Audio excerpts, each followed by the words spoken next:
Bom, nós vamos falar hoje sobre traumas de membro superior, tá?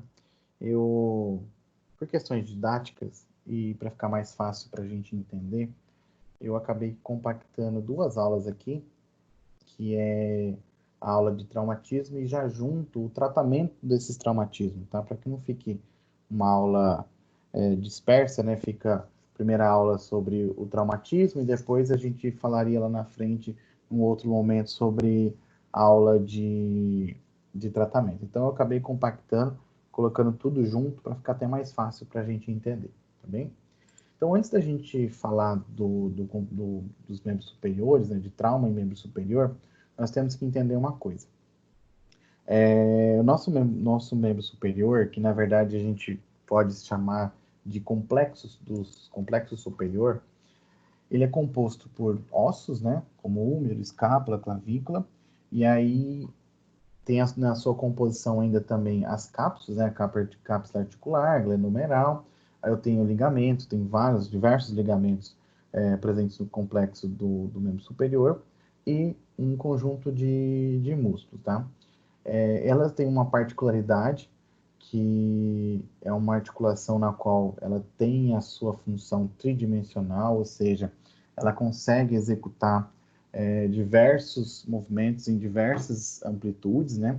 E para que isso possa acontecer, ele pode realizar seis tipos de movimentos em três eixos dispostos, tá? E uma particularidade também que é dessa articulação é a articulação com maior amplitude de movimento, ou seja, ela oferece um maior movimento do corpo humano. Então, não existe outra articulação a não ser a articulação do membro superior que ofereça essa liberdade que a gente tem de mobilidade, tá? E ainda sobre os membros superiores, né? Além de oferecer a função de grandes amplitudes, né? Além de ser muito funcional, ele vai fornecer também a estabilidade e aos movimentos do corpo de uma forma geral, né? Até porque a gente sabe que os membros superiores eles ajudam muito na nossa marcha, no nosso equilíbrio, tá? E como eu falei anteriormente, ele tem a sua característica de ser complexo por conta de ter movimentos amplos, tá? Antes da gente falar sobre, propriamente dito, das lesões específicas, um dado importante de um estudo, não é tão recente, acho que é um estudo de 2014, 2013, mas ele é interessante pela classificação que ele dá e pela minuciosidade, os detalhes que esse estudo tem sobre as as lesões do membro superior ou do braço, né? O que chama atenção aqui é o percentual de lesões, até trouxe para vocês visualizarem esses detalhes de traumas, né? Quais são as causas da trauma. E o detalhe é que 25% nossas lesões de membro superior, né, do braço, eles são gerados por acidentes automobilísticos e também agressões físicas.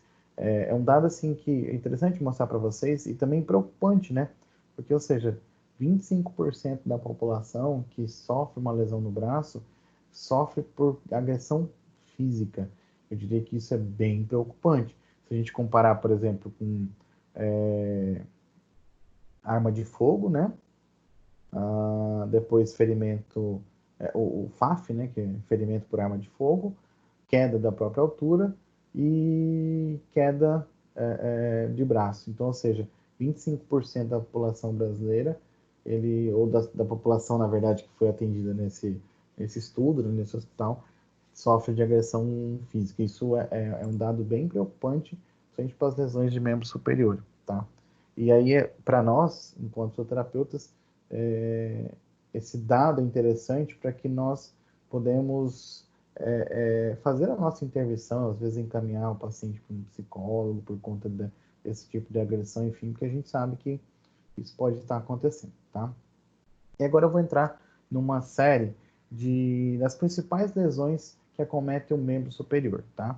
Então nós vamos falar sobre as lesões iniciando pelas fraturas, mas a gente vai apresentar também algumas outras lesões mais específicas, tá? Diante de todas, a mais comum que a gente encontra no membro superior, né, é a fratura de clavícula, né? Muito comum em jovens, adultos jovens, né, em crianças. Ela muitas vezes acontece por conta de queda, né, queda em cima do braço, trauma direto no ombro, ou até mesmo acidente automobilístico, ou durante o parto, né, no nascimento, seriam os traumas neonatais, tá?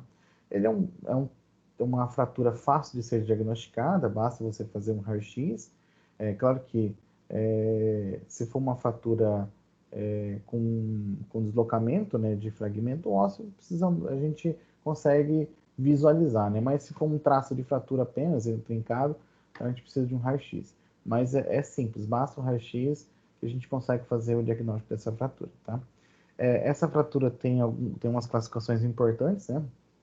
Que nós temos a fratura que pode ser do terço médio, distal e proximal. Eu coloquei na ordem de prevalência, então, ou seja, a que mais acomete, a que mais tem é o terço médio, depois o terço distal e, por último, o terço proximal, que seria o mais raro, tá? Aqui estou apresentando a divisão da nossa clavícula, né? Então, tem o terço medial, que é o proximal, né? O terço médio, e o terço lateral, que é o terço distal. E também nesse estudo aqui realizado em 2018, que fez uma incidência, fez um levantamento, né, da incidência das fraturas, e eles conseguiram comprovar que 88% das fraturas de clavícula são de afisária. Seria o terço médio, certo?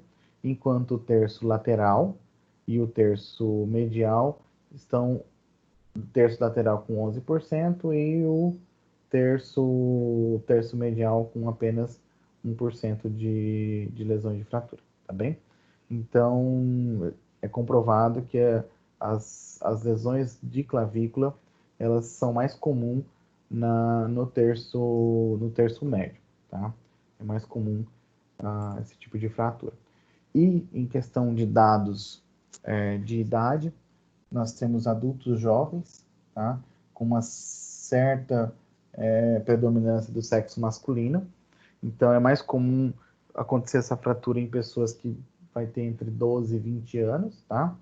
E aí, num segundo momento, as pessoas entre 20 e 29 anos, depois essa incidência de fratura acaba aqui diluindo, tá?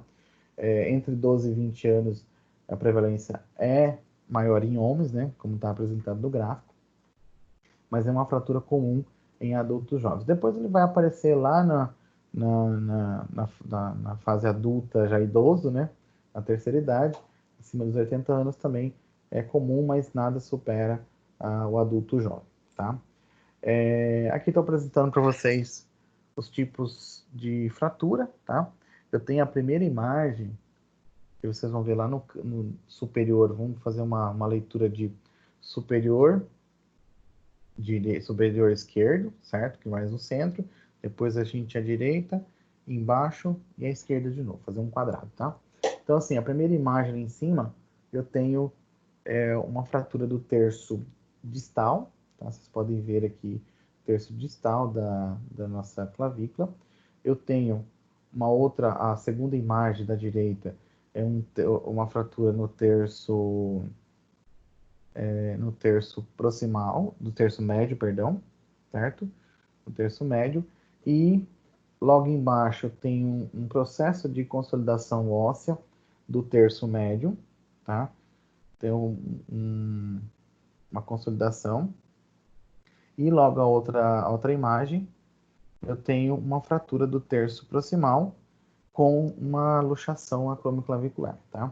Eu vou falar um pouquinho dessa última imagem, que é muito raro acontecer essa fratura do terço proximal, tá?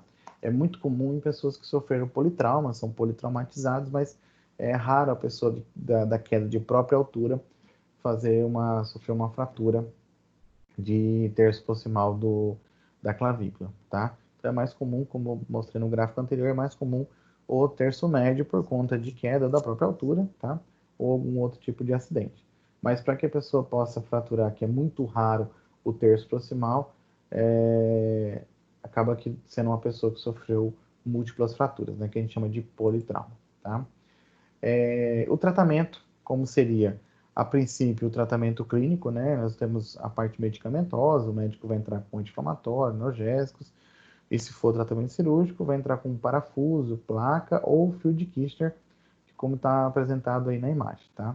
Então, eu tenho uma imagem de fio de Kirchner e os outros de placa e parafuso. E um tratamento conservador é prescrito uma órtese, tá? Um estilo tipóia, ou conforme está na imagenzinha bem aqui no canto, que é o colete que se utiliza para manter a clavícula no seu devido lugar, tá? Quando é optado por tratamento conservador é quando houve apenas um traço de fratura, sem muita descontinuidade óssea, enfim. Então, o tratamento não precisa entrar cirurgicamente, tá bem? Qualquer dúvida, vocês me perguntam, tá? E aí, quando a gente entra no tratamento fisioterapêutico, primeiro a gente vai ter que fazer uma análise da evolução do trauma, né? Vamos fazer a avaliação. Nessa avaliação e evolução do trauma, é válido a gente saber e conhecer todo o processo de consolidação e cicatrização óssea, tá? Isso tem que estar muito bem definido para nós e para que a gente possa iniciar a nossa intervenção. E de imediato, nós vamos fazer uma abordagem, né, a princípio, pelo alívio de dor, diminuir a dor, e logo em seguida a gente pode entrar com a cinesioterapia também associado para alívio de dor, né? A cinésio e a eletroterapia são os agregados para aliviar a dor, mas consequentemente a gente vai ganhando amplitude, ganhando força muscular, tudo, havendo às vezes necessidade de entrar com a hidroterapia.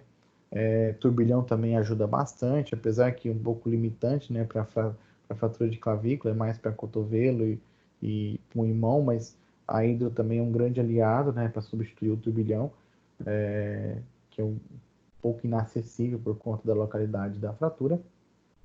E não deixando de passar também as orientações para o nosso paciente, tá? Uma outra fratura também que é comum, tá? É a terceira fratura mais comum, especialmente em jovens, é a fratura de húmero, tá? Ela ocorre semelhante com uma fratura. Na verdade, de um modo geral, as fraturas elas acontecem basicamente com o mesmo mecanismo de trauma, né? Ou é trauma direto ou um trauma indireto, tá? Então, o de húmero também está envolvido em acidentes, tanto automobilístico como queda de própria altura, principalmente em idosos, tá? O, o diagnóstico dele também é simples de se fazer. Muitas vezes, se a fratura for bem descontínua, é visível, né, olho nu, ou muitas vezes necessita de um raio-x para poder fechar o diagnóstico dessa fratura, tá? Também, como com a clavícula, nós temos três fragmentos, né, três divisões da fratura, três tipos, né? Tem a proximal, a diafisária, né, ou diáfise, e a dissal, que aí entraria as fraturas de côndilo humeral e as fraturas de epicôndilo, tá? Já próximo da fratura de olectron, tá? Então tem a fratura proximal, a medial, que seria a diafisária, e a distal, tá? Tratamento, também um tratamento medicamentoso, a gente pode usar, a gente não, na verdade o médico prescreve, né, anti-inflamatório, analgésico, pode entrar com placa, parafuso, fio de Kirchner, e no caso um pouco diferente da clavícula, ele pode conseguir entrar com haste intramedular, diferente da clavícula, que a gente não tem esse dispositivo para esse tipo de tratamento, tá? Num tratamento conservador para fratura de húmero, entraria com uma órtese, que pode ser uma tipóia ou uma tala gessada, né, um gesso, ou uma tala de polipropileno fabricada sob medida, tá? Aqui algumas imagens de fratura, né? Então, partindo lá do canto superior esquerdo, eu tenho uma fratura de húmero já corrigida com um procedimento cirúrgico de colocar placa e parafuso, tá? Eu tenho uma outra imagem já de fratura de húmero diafisária, né? A fratura diafisária. Numa terceira imagem, eu tenho já a fratura com a correção de placa e parafuso, fratura distal de húmero, tá? Logo aqui embaixo, na primeira figura do lado esquerdo, uma fratura proximal, bem cabeça de húmero, tá? Você pode ver aqui bem na transição de diáfise para epífise. Uma outra fratura também utilizando placa e parafuso. E a última fratura aqui, que é uma fratura de diáfise de húmero, seria o terço médio do nosso húmero, tá bem? Aqui a aplicação do fio de Kirchner na primeira imagem, lá em cima, para a fratura da cabeça do húmero. A outra fratura aqui embaixo é uma fratura distal de húmero, já pegando epicôndilo do húmero, tá? E aqui embaixo eu gosto muito dessa imagem, que é uma progressão de um raio-x, de uma evolução da consolidação óssea. Fantástica, né? Então, começando a primeira imagem da fratura, e aí a partir da segunda imagem começa os depósitos de calo mole. Na primeira imagem, fratura, segunda e terceira, calo mole. Na quarta e na quinta já começa a ver calo duro no processo de consolidação óssea. Fantástico isso. Uma outra correção cirúrgica, né, do húmero, que pode ser feito a substituição da cabeça do húmero. Isso é muito comum em pessoas que têm doença degenerativa ou algum câncer ósseo, ou até mesmo sofreu um acidente na qual perdeu ou fratura, né, e não houve possibilidade de correção cirúrgica, a não ser a substituição da cabeça do húmero. Então, eu tenho uma prótese não total, né, parcial, da cabeça do húmero, tá? Prótese total porque não tem a cavidade glenoide, tá? A cavidade glenoide a do paciente, né? O médico conseguiu conservar ela e apenas aplicou uma prótese na cabeça do húmero. Fio de Kirchner, numa fratura distal já do húmero, tá? Tá mais para epicôndilo. E uma fratura de terço médio com uma aplicação de placa e parafuso como forma de correção, beleza? Uma outra lesão também que é muito comum é a luxação de ombro ou luxação glenomeral, tá? Como eu falei anteriormente, é uma articulação, né? O ombro é um complexo que tem a maior mobilidade que a gente tem do corpo humano, certo? Mobilidade no sentido de amplitude de movimento, tá? E ele é tridimensional, ou ele consegue se movimentar em todas as direções possíveis, pois ele tem 6 tipos de movimentos na sua classificação. Só que por isso deixa o nosso braço um pouco instável. Se a gente não fizer um trabalho de reforço muscular, de sustentação muscular para esse número, infelizmente a gente vai acontecer os processos de luxação, tá? Então, está muito associado a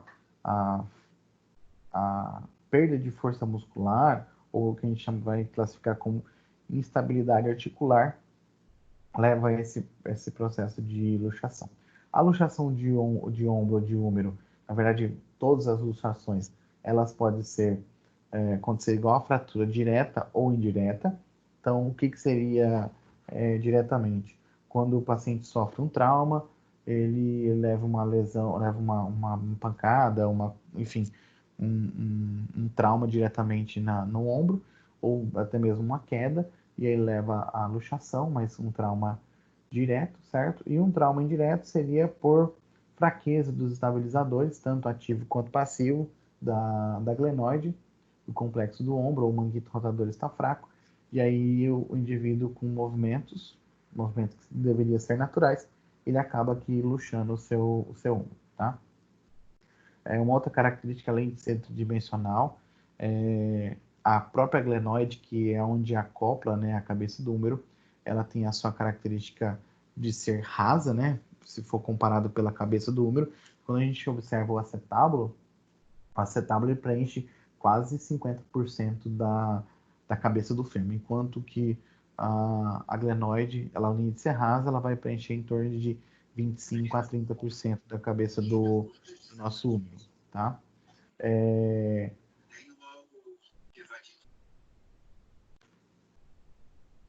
Então, só desativei o microfone, que acho que alguém estava com o microfone aberto. Os mecanismos, quando que vai acontecer uma luxação? falei que pode ser diretamente ou indiretamente. Então, muitas vezes, como está escrito aí, os estabilizadores eles falham, né? Os pacientes começam a apresentar alguns sintomas, como dor, fraqueza e um pouco de receio ou sensação de falseio. E aí isso já é um sinal de que o húmero ele pode ter grandes chances de sofrer uma luxação, tá bem? E ainda sobre a luxação do ombro, tá? Muitas vezes nós podemos classificar, nós temos muitas vezes tem uma classificação de luxação ou subluxação, que aí a subluxação é quando não chega a luxar totalmente, né? O húmero ele sai da cavidade glenoide, mas ao mesmo tempo ele volta, ou muitas vezes ele pode luxar, que é realmente ele sair totalmente e não conseguir voltar sozinho, e aí precisa de uma intervenção de um profissional, nesse caso, profissional médico, para fazer a redução dessa luxação, tá? E aí, como eu disse anteriormente, ele pode ser por trauma direto, certo? Queda ou algum tipo de acidente, ou indiretamente, que seria a fraqueza muscular já acumulada. E aí nós temos a luxação anterior, onde o húmero desloca-se anteriormente, que é a mais comum, tá? E eu posso ter uma luxação posterior, que desloca para posterior. Isso é muito raro, é muito comum quando tem algum acidente, por exemplo, acidente automobilístico, de moto, de carro, enfim, é mais raro acontecer. É mais fácil luxar antero e inferior, tá? Nós, enquanto fisioterapeutas, a princípio, o que nós vamos fazer? Nós vamos passar por um processo de avaliação, né? Nós vamos fazer a anamnese, coletar todos os dados, colher a história do paciente. Nós vamos fazer uma avaliação postural também, que é feita essa avaliação específica para luxação, tá? Nós temos que avaliar a força muscular, fazer toda a inspeção, a palpação, avaliar ADM, avaliar reflexo, porque muitas vezes por mais que a gente saiba que é uma lesão articular, mas a gente pode distender, principalmente plexo braquial, pode distender algumas fibras periféricas, então pode interferir diretamente na sensibilidade ou até mesmo no movimento ativo muscular, né, contração muscular. E um teste comum que a gente conhece é o teste de apreensão, tá? E é comum que quando a gente vê uma luxação de húmero, a gente tem um sinal, que é o sinal de tecla, que é quando você vê a depressão, visível a depressão entre o acrômio e o húmero. Então tem um espaço importante entre eles, tá? O tratamento de forma geral, como seria?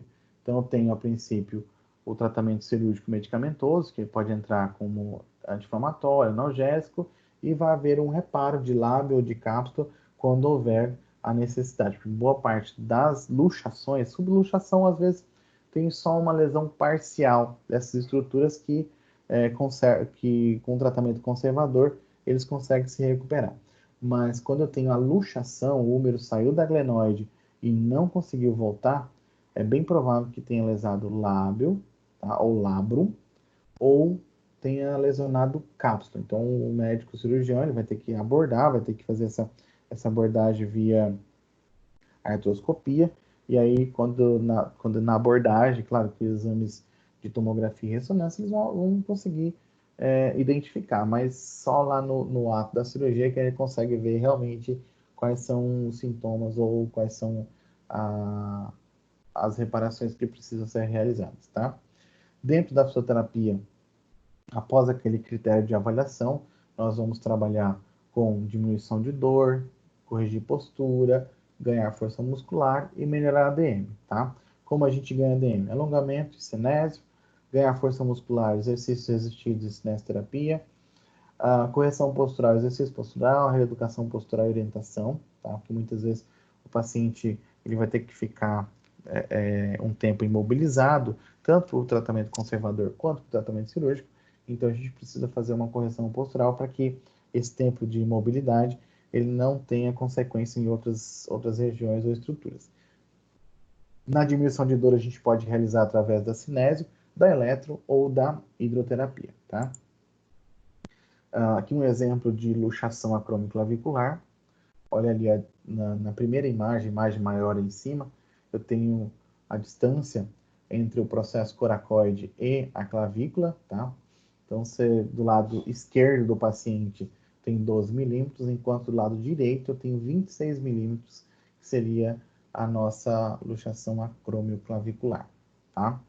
É uma outra luxação também comum, tá?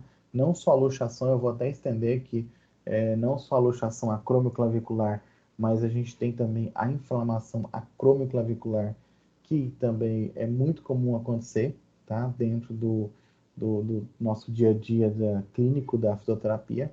Então, boa parte dos pacientes pode aparecer para nós com luxação acromioclavicular ou inflamação acromioclavicular, ou os dois, na verdade, né?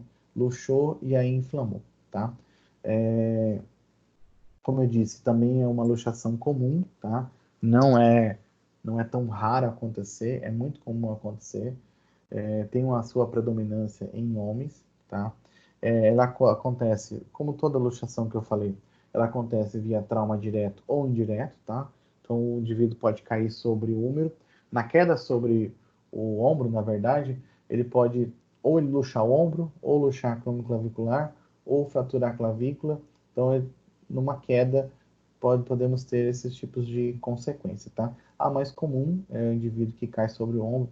Acontece muito em acidentado, o indivíduo está indo de moto, sofreu uma fechada ou derrapou na pista, caiu e aí foi para cair em cima do braço, tá?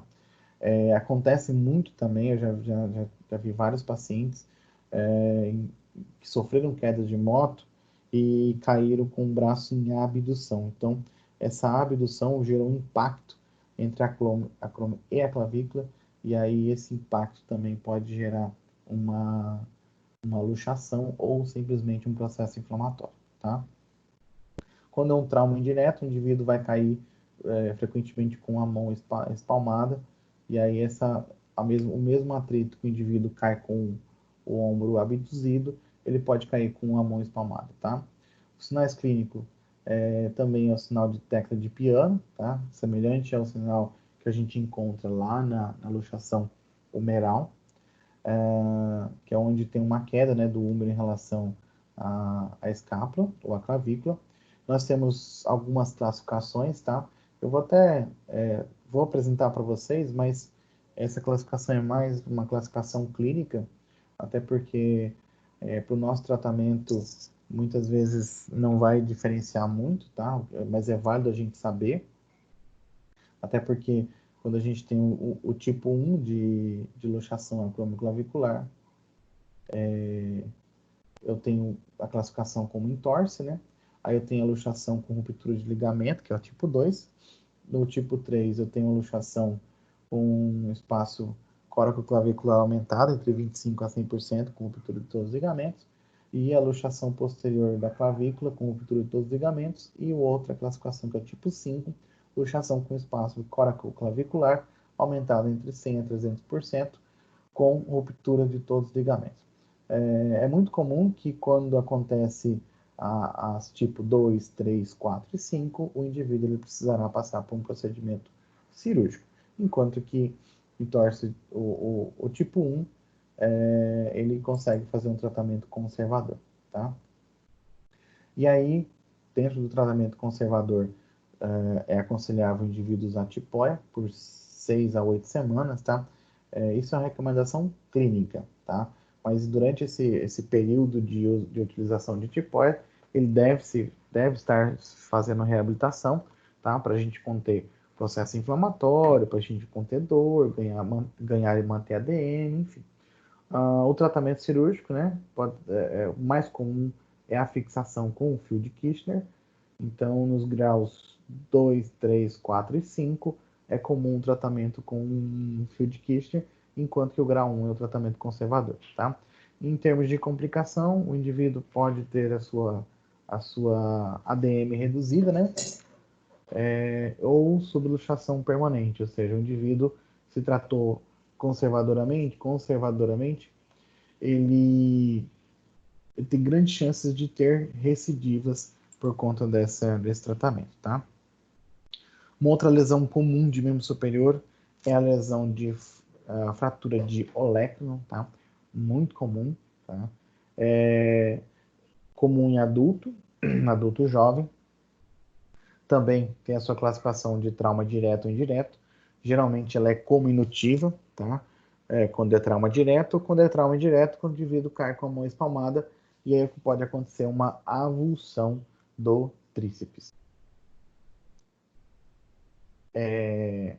Já não só nesse trauma indireto, não só em quedas, mas ultimamente tem vários estudos falando sobre sobrecarga de atividade física, né, ou overtraining em tríceps, tá? Principalmente em praticadores de atividades mais pesadas, né? Pode ser halterofilismo, o indivíduo que está acostumado a fazer essas práticas como CrossFit.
Eu só falei, só falar aqui.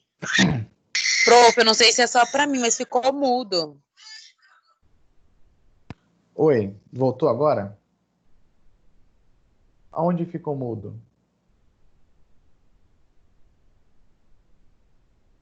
Tá. Já voltou, professor. Tava mudo, já voltou, meu. Tá, então eu vou falar sobre o tratamento de novo, beleza? Vocês não viram o tratamento, né? Não. Tá, então vamos lá. Então vamos lá. O tratamento conservador, ele pode ser utilizado a imobilização, pode não, é utilizada a imobilização axilopalmar, ou seja, vai ter uma tala engessada ou uma fibra de polipropileno moldada, ou até mesmo uma tipóia específica, que vai sair, vai fazer toda a proteção da axila até a região palmar, mantendo o cotovelo a 90 graus de flexão, tá? É recomendado aproximadamente 6 semanas, que seria mais ou menos um mês e meio, que é onde o indivíduo vai manter esse tratamento conservador, manter esse membro imóvel durante esse período e depois faz um raio-x novamente para ver como houve a evolução, tá? E no tratamento cirúrgico pode ser utilizado parafuso, placa, né? Placa e parafuso, banda de tensão, que seria o fio de Kirchner, tá? Acho que tem uma imagem aqui que vai, não, a imagenzinha aqui embaixo, ó. Tem duas imagens, uma imagem do fio de Kirchner aqui embaixo e a imagem do pine parafuso que pode ser utilizado para fratura de olecno, tá? Eu vou fazer um adendo aqui. Por mais que a gente saiba que o cotovelo é uma articulação que tem a sua amplitude de movimento, mas se comparado com o húmero, ela é mais limitada, se a gente for comparar com a amplitude do húmero. Mas eu vou falar para vocês que a reabilitação de um paciente com fratura de cotovelo, principalmente de epicôndilo ou fratura de olecno, ela é muito delicada para fazer a reabilitação. Eu falo delicada, assim, no sentido de ser um pouco mais difícil de reabilitar, tá? Porque é uma região que cria-se muita aderência. Tanto aderência capsular, tá? Tanto aderência da cápsula do cotovelo, como aderência de pele. É muito comum a gente ter muita aderência na pele do cotovelo, porque nós não temos entre a pele do cotovelo, se vocês palparem aí, entre a pele do cotovelo e o osso, nós não temos um coxim adiposo muito espesso, tá? Então tem assim um contato direto da pele com o osso, basicamente. E isso, se não for feita uma abordagem, um tratamento terapêutico bem precoce na fratura de cotovelo, independentemente se é fratura de olecranon ou fratura de epicôndilo, nós temos muita dificuldade em ganhar amplitude de movimento, principalmente de flexão, por conta da aderência da pele ao osso. É muito comum isso acontecer, tá? Aí fica tudo aderido. A pele fica aderida ao osso, colada no osso, e aí quando você vai fazer o movimento de flexão, a articulação está livre, mas a pele ela começa a fazer uma barreira física, ela começa a esticar e você não consegue fazer total flexão do cotovelo, tá? Eu falo assim, eu falo delicada para não falar um tratamento chato para nós, chato no sentido de ser bem delicado assim, e temos que ser muito cuidadoso e ágeis para poder evitar essa contratura, essa aderência, né? Aderência cicatricial que a gente chama, tá?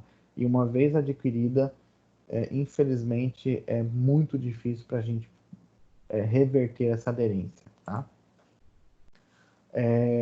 Assim como a fratura, nós temos também a luxação de cotovelo, que também é muito comum, tá? É muito comum nas fraturas, nas lesões de membro superior, tá?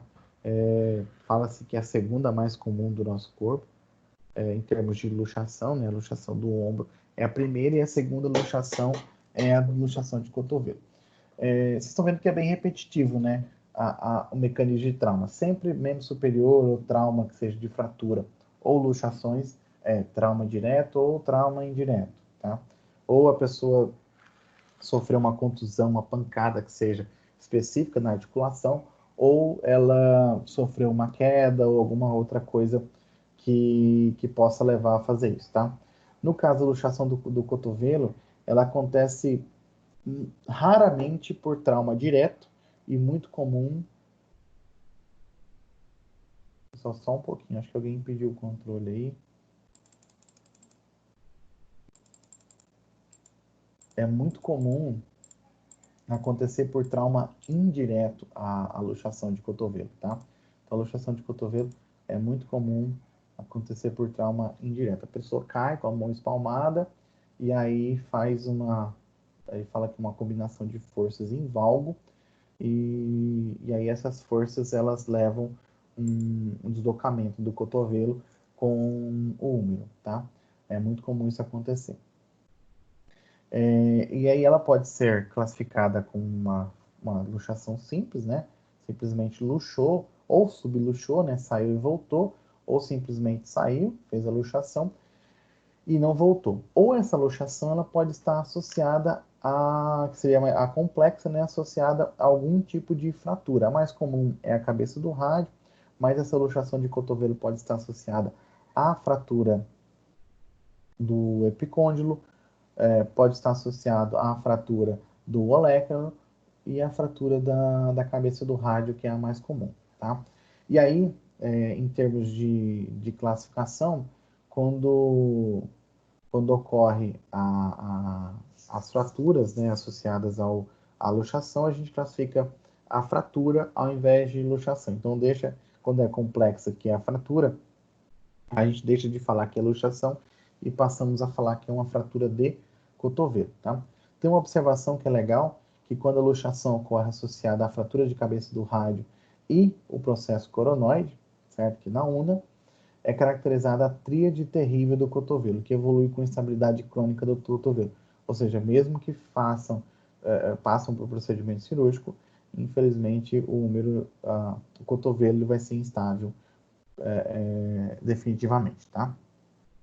Em tratamento conservador, é simples, né? Apenas tratamento conservador por conta de tipóia, realiza tipóia, mantendo a imobilização do cotovelo, né? Fletido. A mesma recomendação que a gente usa para fratura, tá? E aí, a mesma recomendação de tratamento conservador para fratura, utiliza para luxação.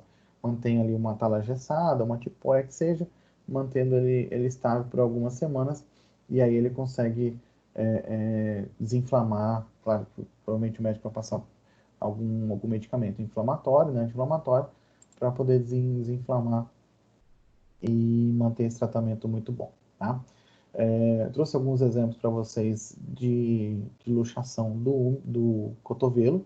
Então, tem ali na primeira imagem cotovelo normal, uma luxação isolada, e a outra uma luxação com fratura, tá? E aí eu tenho aqui embaixo uma imagem de uma luxação, luxação total do cotovelo, e ali na outra imagem também uma outra luxação, tá? Essas duas últimas imagens são luxações simples, não tem associada a fratura, basta uma redução e aí faz o tratamento conservador, então não há necessidade de um procedimento cirúrgico para isso. Então o médico faz a redução, reduzindo, colocou no lugar, aí encaminha o indivíduo para casa para que ele passe o período em tratamento conservador até que possa desinflamar essa articulação, certo? Claro, aí a gente vai entrar com as nossas abordagens, que seria a gente fazer um processo todo de analgesia, processo anti-inflamatório.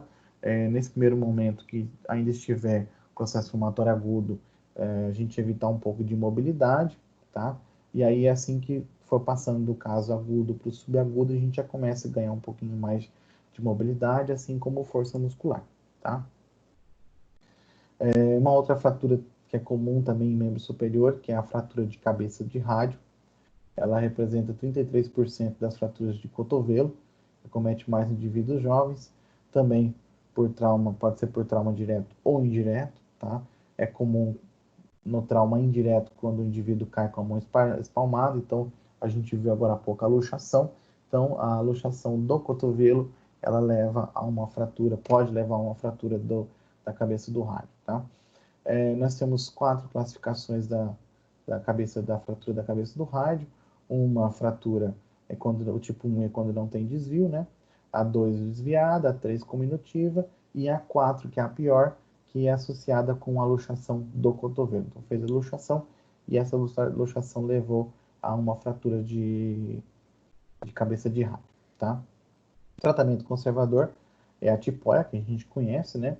Por aproximadamente 2 semanas. Então, ou seja, apenas o tipo 1 que ele utiliza a tipóia.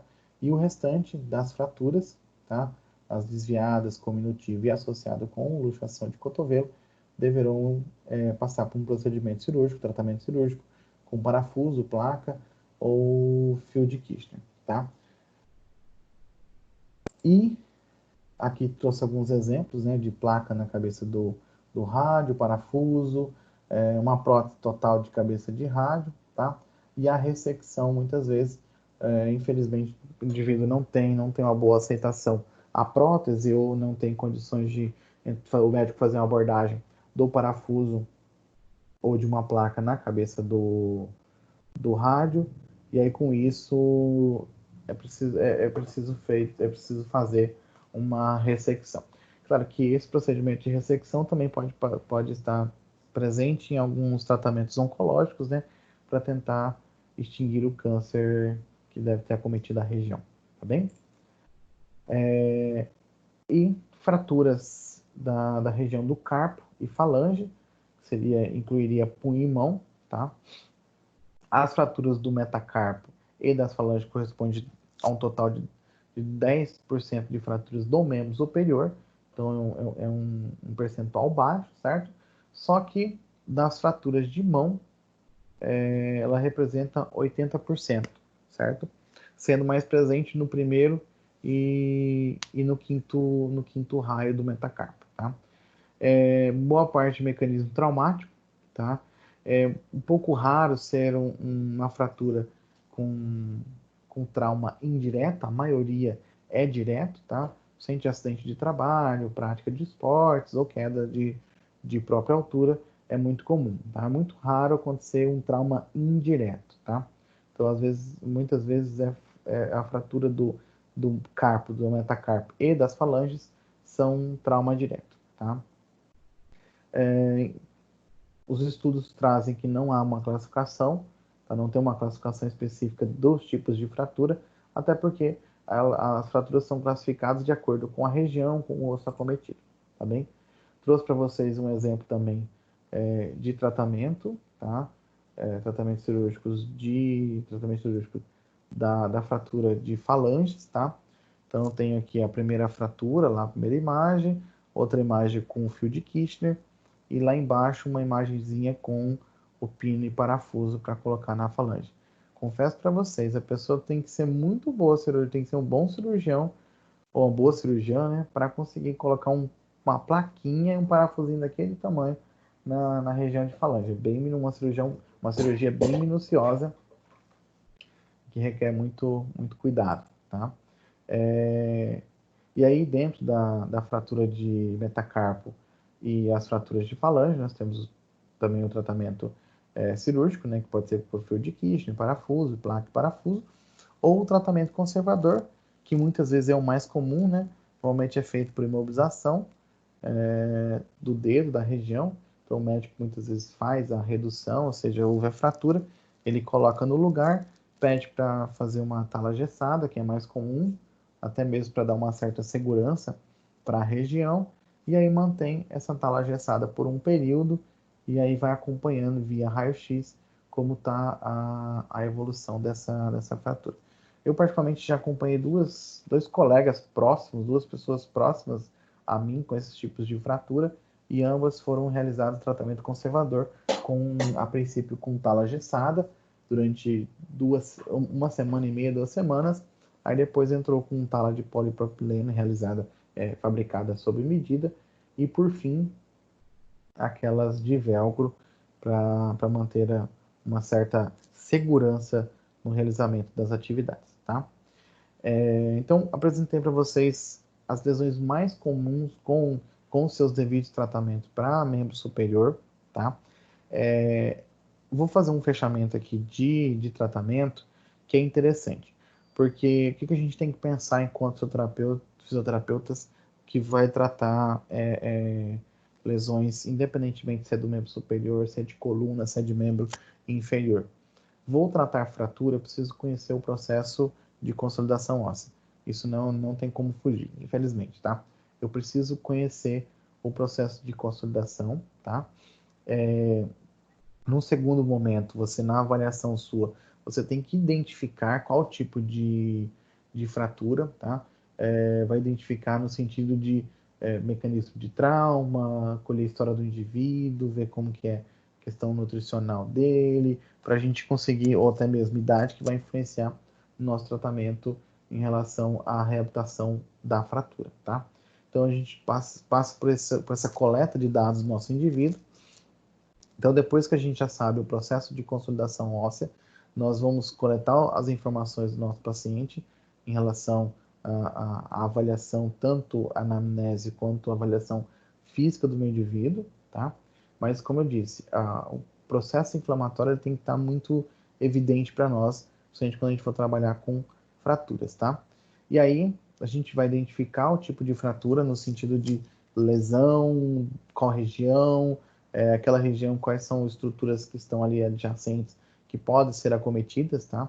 Que são as complicações que a gente pode ter para a gente conseguir fazer a nossa abordagem, tá? Esse direcionamento que eu estou dando para vocês aqui é como se fosse um guia para que a gente possa tratar o nosso paciente, ou melhor, avaliar o nosso paciente e depois tratar o indivíduo com uma fratura. Então, avaliei o meu indivíduo com a fratura, então eu já tenho que dar um direcionamento naquela fratura, pensando em estruturas que foi lesada ou estruturas que podem ser lesadas com isso. Ah, professor, agora de imediato vou lembrar de tudo? Não, infelizmente não, a gente não lembra de tudo. Então, ou seja, fez a avaliação, colhe o máximo de informação possível e senta para estudar a fratura do indivíduo. Então, muitas vezes aparece uma fratura que você nunca viu, nenhuma dessas que é comum aparecer para você, vai aparecer as raras. E aí você vai sentar e vai estudar em particular essa fratura para que você possa dar uma assistência muito melhor e específica para o seu paciente, tá? E também, de um modo geral, os objetivos de tratamento, claro que a gente vai imaginar que tanto na fratura quanto na luxação nós temos processo inflamatório, E processo inflamatório, quando a gente pensa em processo inflamatório, a gente pensa em dor e edema, né? Dor, edema e perda de função, principalmente no membro que tem muita mobilidade, vai ser comum a gente perder, a gente perde 5, 10 graus, mas é bem expressiva para um membro que tem muita mobilidade. Então, eu vou, a princípio, trabalhar com alívio de dor, depois eu vou trabalhar com restaurar e manter a ADM, né? Como eu falei, por mais que a abdução do ombro é 180 graus, só que como ele é muito móvel, a gente parece que é mais perceptível a diminuição da amplitude de movimento nele. Melhorar a força muscular, né? Restaurar o que for necessário, reduzir e prevenir edemas, que é comum tanto em fraturas quanto em luxações, tá? Gera um processo inflamatório. Treinar para atividade de vida diária. Muitas vezes, eu mesmo particularmente escrevo com a mão direita. Se caso, porventura, um dia eu sofrer uma fratura do meu membro direito, eu vou ser obrigado a escrever com a mão esquerda, reaprender tudo, tá? Então, entra esse treino de atividade de vida diária que cabe a nós nos atentarmos isso ao paciente, tá? Para a gente identifica a lesão dele para ver quais são as complicações e aí já começar um treino de atividade. Imagina vocês, quem tem dominância com a mão direita vai ter que começar a ter dominância com a mão esquerda porque a direita está comprometida e vice-versa para quem é canhoto. E nós não podemos também esquecer de fazer um estímulo proprioceptivo. Para quê? Porque, principalmente em luxações ou fraturas, as regiões ficam instáveis após esses traumas. Então, nós temos que nos atentar ao estímulo proprioceptivo a fim de manter a força muscular e a resposta muscular efetiva para que evitemos uma recidiva ou acontecer novamente uma luxação ou um risco de fratura, tá? E aí o tratamento nosso, de uma forma geral, para fraturas, né, e luxações, nós temos o principal causador dos incômodos, né, que é a dor. E para a gente tratar a dor, a gente pode dispor da eletro, da termo, da reeducação postural, dos exercícios, tá? E também as orientações. Então, aqui mais detalhado, nós temos dentro da termo alguns equipamentos elétricos. Claro, é válido lembrar que nem todos os equipamentos elétricos podem ser aplicados em indivíduos que têm placa parafuso, tá? Por exemplo, ondas curtas, micro-ondas e ultrassom, a gente deve evitar, não pode aplicar em indivíduos que fizeram uma redução de fratura cirúrgica, tá? Com colocação de pino, parafuso e placa, que seja. Então, nós não podemos indicar esses equipamentos, nós não podemos prescrever, mas nós podemos utilizar o laser, infravermelho, TNS, russa, corrente interferencial, que é um grande aliado para nós, tá? E aí, nesse primeiro momento, mesmo que o indivíduo esteja lá com placa parafuso, mas a gente tem que manter a força muscular do indivíduo, então a gente pode entrar com uma russa ou uma corrente fez para manter pelo menos a contração isométrica, tá? Exercícios posturais e autopostura. O que eu sempre falo exercícios posturais? Nós sabemos que o complexo do membro superior, ele é um grande aliado nosso para a marcha. Então, imagine você com uma tipoia durante 2, 3 semanas, 6 semanas, 4 meses com uma tipoia. Então, ou seja, você vai andar com o braço sempre em flexão de cotovelo, rotação interna de ombro, tá? E uma pequena flexão. E aí você mantendo isso, você vai perder toda aquela dissociação de cintura escapular durante o processo de marcha. Então isso vai alterar no equilíbrio, vai alterar na nossa propriocepção, na nossa resposta muscular, tudo isso, tá? E aí nós podemos também prescrever ou realizar exercícios passivos, ativos assistidos, ativos e orientações a exercícios domiciliares que o indivíduo pode realizar em casa, tá? E, por fim, estou trazendo aqui para vocês algumas lesões que nós classificamos como raras, mas que existem, né, dentro do complexo do membro superior. Eu apresentei para vocês as mais comuns, mas não posso deixar de falar das que também pode acontecer, que pode ser que um dia ou outro vocês encontrem esse tipo de fratura, que em termos científicos, ela é mais rara, em termos estatísticos, na verdade, também. Nós temos a fratura do corpo da escápula, que é muito raro, fratura do processo coracoide, fratura de colo da glenoide, fratura da articulação da glenoide, luxação externa clavicular, fratura do capítulo do húmero, fratura do processo coronoide, fratura, luxação Monteggia e a fratura de escafoide, tá? Então, nós temos algumas fraturas que são as mais comuns, lesões mais comuns que eu apresentei para vocês, e essas são as que menos acontecem, tá? Quando que a gente pode encontrar algum tipo de fratura desse? Quando eu me deparo com um indivíduo que a gente classifica como politrauma ou múltiplas fraturas, por decorrência de algum tipo de acidente. Então, é mais comum a gente, bem provável, na verdade, que a gente encontra algumas lesões raras como essa, tá? Mas no nosso dia a dia, em clínica, é bem raro. Eu falo para vocês, até mesmo pela clínica da faculdade, clínica escola, já tem uns 10 anos que eu convivo com aquela clínica e dessas fraturas aqui, confesso para vocês que não vi nenhuma, tá? Um período de 10 anos aí, eu não... Se eu vi, eu me esqueci, mas confesso para vocês que eu sou até bom de memória, mas não me recordo de ter visto alguma fratura dessa durante esse tempo todo da faculdade, tá?